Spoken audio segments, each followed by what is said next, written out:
Na Rympei U channel nabynta paidbah Bri U Hynñiewtrep.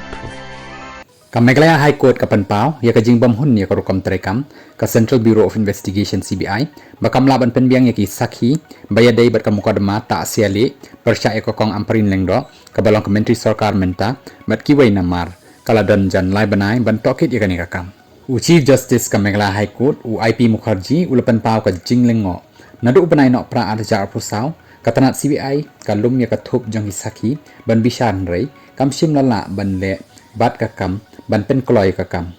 haka jing bishar ha khatwai tri jong leber u Deputy Solicitor General ka CBI u Dr. N Muzika u lapen tip syaka yeng bishar bakidan saus pak khandai pu arngot ki sakhi bapaw haka thup kyrteng ban nakini arpu prangot ki pendep ka jing tohkit kilarai ban pendunano ya ka thup ki nong sakhi naka saus pak khandai pu arngot syaka ars pak khandai pu arngot ban pen kloy ka kam ya kani ka jing terwa kadang ap ban yo jing menjur naka CBI ha New Delhi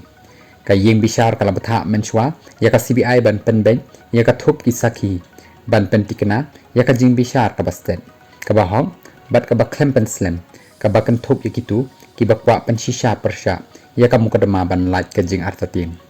nabynta ka jing bishar hok bat bastet ka dan kam ya ka nongsha kenno ban tip ya ki kyrteng tikna jong ki sakhi ki ban sha tohkit ne examine naka benta ka jing pengat kenang bakan la ban pen kre ya ka jing yada jongka long Justice Mukherjee haka ukum jong u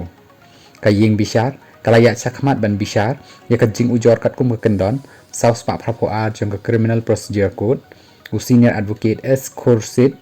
ba mikmat ya kan nong syak kenno ula bitar bam pen kod haka joka por labatha ya ka yeng bishar ban pen sange no ya ka jing bishar tat hado baka CBI kan ai ka thup sakhi bakhat do jongka